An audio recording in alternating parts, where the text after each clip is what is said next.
हमारे नेता जो प्रतिपक्ष के हैं तेजस्वी प्रसाद यादव जी, इनका विजन है युवाओं का प्लान बंद करना जी। युवा यहाँ से बाहर नहीं जाए, यही नौकरी करें। घाटी का विकास हो रहा है। हमारे एमएलए इस्राइल मंसूरी जी जितना विकास किए हैं कम नहीं किए हैं, लेकिन ऐसा राजद की सरकार में नहीं था।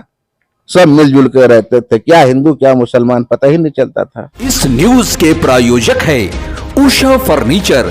चुनावी वर्ष शुरू होने के बाद ही सभी दलों में जो है सभी जितने ही पार्टियां हैं सभी अपने अपने तैयारी में जुट गए हैं, चूंकि इसी वर्ष 2025 में जो है विधानसभा का चुनाव होना है। और इस वक्त हमारी मौजूदगी कांटी विधानसभा क्षेत्र में है और जो इस वक्त हम हमारे साथ खास बातचीत करने के लिए जो है कोठिया के जो है सज्जू जी मौजूद है, जिनसे हम बात करेंगे क्या कुछ इस बार कांटी को लेकर, चूंकि राजद के कार्यकर्ता भी हैं, काफी सक्रिय हैं, तो आज जो है बात करेंगे चुनावी मुद्दा को लेकर क्या कुछ कांटी में है और क्या कुछ होने वाला है, चूंकि चुनावी वर्ष है और वो करीब ही 2025 का चुनाव होना है। राजद कार्यकर्ता सज्जू जी मौजूद हैं, से बात करेंगे। जी सबसे पहले एवन बिहार न्यूज पे आपका बहुत बहुत स्वागत है। शुक्रिया, आपका बहुत बहुत शुक्रिया। चुनावी वर्ष है, क्या कुछ तैयारियां हैं, चूंकि आरजेडी कार्यकर्ता हैं आप, और क्या लगता है इस बार कांटी में? देखिए, नेता प्रतिपक्ष श्री तेजस्वी प्रसाद यादव जी जो कि अगर इस बार 2025 में मुख्यमंत्री बनते हैं जी, तो पहली कैबिनेट में उन्होंने जो वादा किया है कि महिला को 2500 रुपया मिलेगा और गैस सिलेंडर का जो दाम है 1000 है, जो अभी जो इस मोदी सरकार ने गरीबों को लूट लिया है जी, इसमें ये 500 रुपया कर देंगे जी। और हमारे नेता जो प्रतिपक्ष के हैं तेजस्वी प्रसाद यादव जी, इनका विजन है युवाओं का प्लान बंद करना जी। युवा यहाँ से बाहर नहीं जाए, यही नौकरी करें, यही उनको सब कुछ मिलेगा जी। 2500 मान योजना भी देने की बात कर रहे हैं, माई बहन योजना जो है 2500 ये मिलेगा जी। लेकिन और जो दल है वो बता रहे हैं कि इतना तो बिहार का बजट भी नहीं जितना बांटने की बात कर रहे हैं। बिहार का बजट नहीं है तो ये 317 करोड़ का बजट जो अभी आया है कहाँ से आया है जी, इस पे बताइए। हमारे माननीय मुख्यमंत्री बताएं कि 317 करोड़ कहाँ से लाए हैं जी। ये बजट कहीं ना कहीं से आया है। उसी तरह से जब हमारे तेजस्वी प्रसाद यादव जी जब मुख्यमंत्री बनेंगे तो बजट आएगा। भरोसा है कि जो कह रहे हैं, पूर्ण विश्वास है जी, हमारे नेता पर पूर्ण विश्वास है जी कि अगर उनकी सरकार बनती है गुना हालात अच्छा हो जाएगा, बेहतर हो जाएगा। थाना हो, ब्लॉक हो, कहीं पर भी जो परेशानी लोग को गुजर रहा है ये परेशानी से दूर हो जाएंगे लोग जी। लेकिन अल्पसंख्यक समाज इसमें किसके साथ रहेगा, नीतीश कुमार के साथ या राजद के साथ रहेगा? अल्पसंख्यक समाज हमेशा राजद के साथ रहा है जी, क्योंकि लालू प्रसाद ने जो अल्पसंख्यक समाज के लिए किया है वो कोई नहीं कर सकता है।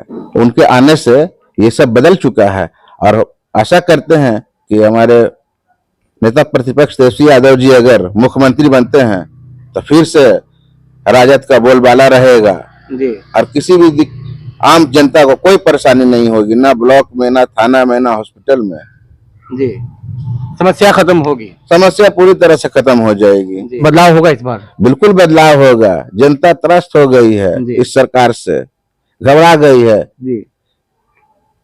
ये लेकिन एनडीए दावा कर रही है जो है 25% नीतीश 225 जो है का लक्ष्य लेके चली है इस बार। एनडीए क्या दावा करेगी?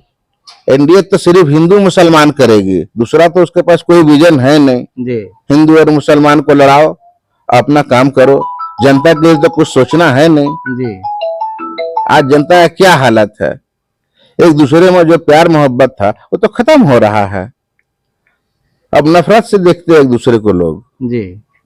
लेकिन ऐसा राजद की सरकार में नहीं था, सब मिलजुल कर रहते थे, क्या हिंदू क्या मुसलमान पता ही नहीं चलता था जी।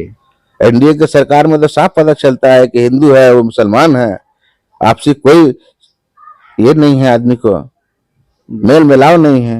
लेकिन बदलाव की लहर है इस बार, बदलाव की लहर पूरी तरह से है। आप देखिएगा, समय आने दीजिए, जैसे जैसे चुनाव का समय करीब आएगा, चुनाव की तारीख हो जाएगी, लोगों का हुजूम नेता प्रतिपक्ष श्री तेजस्वी यादव जी के साथ होगा जी जी। बिल्कुल बिहार बदलेगा इस बार, बिहार बदलेगा जी।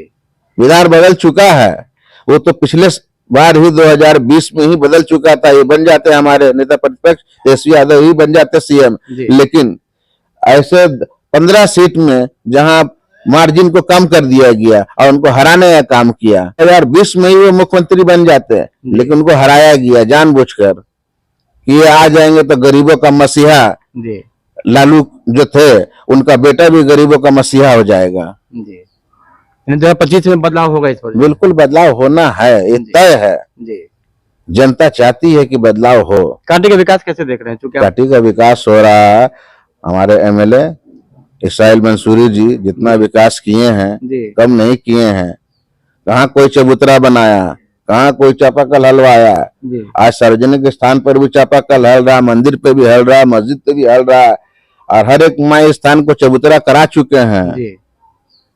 और उनका काम आपको दिखेगा जमीन पर, वो बोलते कम है, काम ज्यादा करते हैं। ये तो हमारे हैं विधायक जी। यानी कि 2025 का जो लक्ष्य है वो पूरा करेंगे? जी बिल्कुल पूरा करेंगे वो। तो इस वक्त बात कर रहे थे कांटी विधानसभा क्षेत्र से सज्जू जी, जो राजनीतिक कार्यकर्ता हैं, जिन्होंने कहा कि जिस तरीके से कांटी की बात करें तो कांटी में कहीं न कहीं जो है सड़कें बन रही है, जितनी भी सड़कें बनी है उन्हीं कोशिश से बनी है।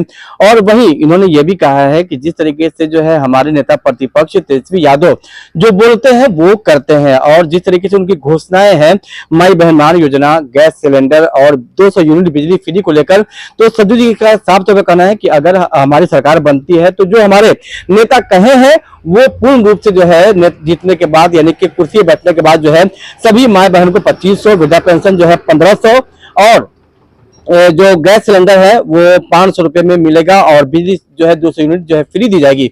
तो इसी तरह खबर देखने के लिए बने हमारे साथ। इजाजत, धन्यवाद।